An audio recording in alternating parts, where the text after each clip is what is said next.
Bukan dengan kekuatanku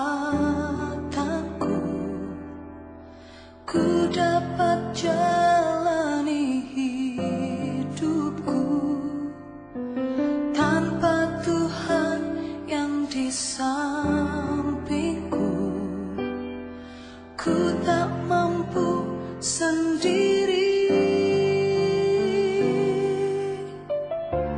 Engkaulah kuatku yang menopangku. Ku pandang wajah-Mu dan berseru, pertolonganku datang dari-Mu. Peganglah tanganku, jangan lepaskan. Kaulah harapan dalam hidupku.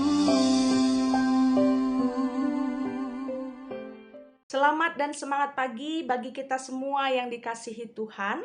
Kita rindu untuk memulai aktivitas hari ini dengan mempersiapkan hati. Dan kiranya Tuhan yang memberikan kekuatan dan hikmat melalui firman-Nya yang bersama-sama kita dengar dalam sapaan teduh. Marilah kita berdoa. Firman-Mu Tuhan yang kami baca dan renungkan pagi ini, kiranya dapat menuntun kehidupan kami dengan lebih merasakan semangat dan sukacita menjalani aktivitas kami. Biarlah kami dapat mengerti apa yang Tuhan kehendaki dan kami diberikan kemampuan untuk mengerjakannya dalam kehidupan beriman. Berbicaralah Engkau ya Tuhan, karena kami siap mendengarkan, karena dalam nama Yesus Kristus kami mengucap syukur dan kami berdoa. Amin. Kita membaca firman-Nya di dalam Roma 5 ayat 5. Dan pengharapan tidak mengecewakan karena kasih Allah telah dicurahkan dalam hati kita oleh Roh Kudus yang telah dikaruniakan kepada kita. Saudara-saudari yang dikasihi Tuhan, betapa banyaknya bukti bahwa Tuhan sungguh mengasihi kehidupan manusia. Karena selain kita diberikan keselamatan, karunia yang besar dari Tuhan juga sebenarnya kita rasakan saat kehidupan kita ini penuh dengan pengharapan. Apa itu pengharapan? Adalah sesuatu yang sering sekali kita ucapkan. Harapan adalah suatu keinginan agar kiranya hal-hal itu dapat diraih, dapat diwujudkan. Apa saja yang biasanya kita harapkan? Wah, tentunya banyak sekali. Karena kita pasti rindu untuk dapat memiliki kehidupan yang bahagia. Ada berkat umur panjang, ada kesehatan, sukses dalam pekerjaan, dan masih banyak lainnya. Tapi di dalam kita mengharapkan sesuatu, pada kenyataannya tentu tidak semua mudah untuk terwujud. Karena bisa saja apa yang kita harapkan itu jauh berbeda dari apa yang kita dapat. Kalau yang terjadi jauh dari harapan, biasanya kita akan merasa kecewa. Kekecewaan pun kalau terus berlarut-larut dapat menjadi kesedihan, tidak bersemangat lagi. Hati rasanya ingin memberontak melawan kenyataan yang ada. Bahkan tidak jarang ada orang yang menyimpan amarah besar karena ketidakterimaannya akan kenyataan. Bahkan menjadi akar yang pahit di dalam hatinya. Melalui firman Tuhan hari ini, kita diingatkan agar memiliki kehidupan yang tetap berpengharapan dalam segala hal. Baik itu situasi yang terjadi seperti keinginan kita, ataupun saat yang terjadi itu jauh dari yang kita bayangkan. Karena nyatanya pengharapan di dalam Tuhan adalah sebuah proses untuk terus dilatih sebagai wujud iman kita kepada Tuhan. Kalau kita membaca mulai dari ayat 3, dikatakan bahwa setiap orang yang percaya hidup dalam pengharapan itu masuk dalam proses latihan hidup. Dimulai dari walaupun menjalani kesengsaraan, disitulah akan muncul ketekunan. Ketekunan yang kita jalani akan membuat kita pun tahan uji. Dan tahan uji akan berbuah pada hidup yang terus berpengharapan. Tapi perlu diingat, jika pengharapan hanya digantungkan kepada kekuatan manusia, tentu kita lemah. kita bisa saja mudah kecewa. Karena kekuatan, kekayaan, jabatan, kemapanan milik manusia itu ada batasnya. Tidak bisa kita mengandalkan semua itu agar kita hidup untuk berjuang, berpengharapan. Bisa jadi setiap persoalan yang datang, kalau mengandalkan manusia saja, kita akan patah semangat. Jika hal-hal yang terjadi tidak seperti kemauan kita bisa sangat mudah marah. Tidak sampai kita pada titik ketekunan, apalagi tahan uji jika hanya mengandalkan kekuatan manusia. Oleh sebab itu penulis kitab Roma memberi motivasi agar kiranya dalam kehidupan ini, sekalipun ada kesengsaraan, kita mau meletakkan dasar pengharapan kepada Tuhan saja.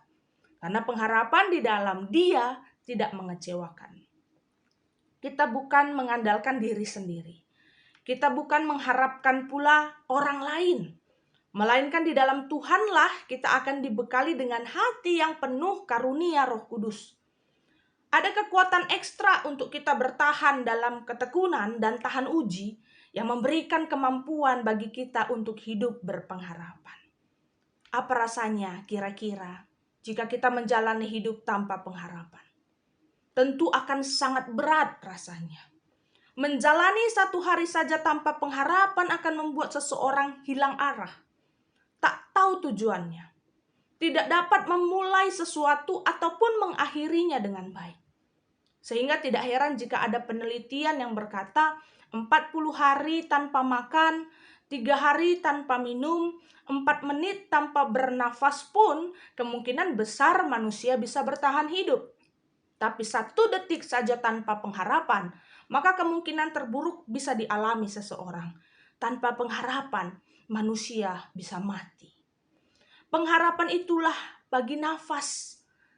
Ya, seperti setiap hari kita membutuhkannya, setiap harilah kita membutuhkan pula pengharapan.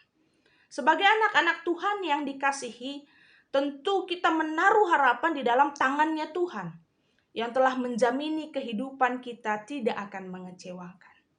Roh Kudusnya adalah jaminan, memberikan bagi kita pengertian untuk menjalani hidup ini dan memaknainya dengan baik.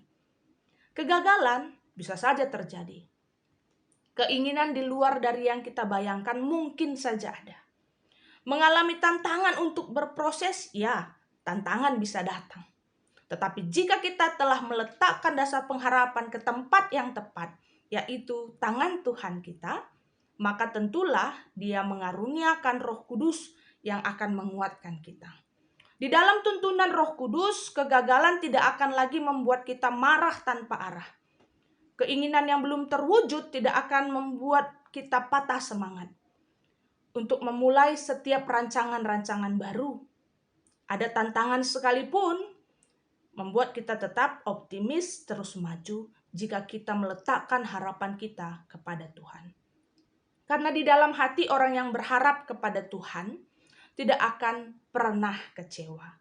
Melainkan kita akan terus dikuatkan untuk meraih hari depan yang penuh harapan. Karena Tuhan begitu mengasihi kita, maka tetaplah berharap kepadanya. Amin. Mari kita bersama-sama bersyafaat. Kami sungguh bersyukur memiliki Allah seperti Engkau, Tuhan yang dengan setia mengaruniakan kepada kami kehidupan yang penuh harapan. Tidak pernah kami kecewa jika kami betul-betul berserah kepada tuntunan-Mu. Dan di dalam kehidupan ini kami memohon pertolongan Tuhan, agar kiranya kami dapat menjalani hari-hari dengan baik, mengerjakan segala yang dapat kami lakukan dengan penuh semangat. Terkhusus kami mau bersyafaat untuk seluruh orang tua kami Zaitun yang telah memasuki usia lanjut.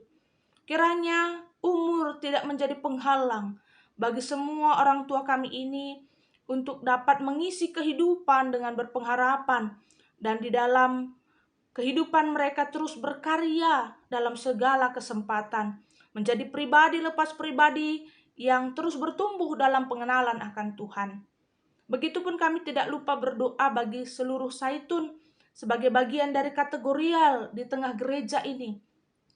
Kiranya setiap pengurus Zaitun dapat tetap semangat melayani, dalam tingkat sinodal, klasis, runggun. Tuhan memberikan hikmat dan kekuatan agar dalam persekutuan Zaitun dapat pula tetap menyaksikan kebaikan Tuhan dan turut melakukan pelayanan-pelayanan di tengah perkembangan gereja.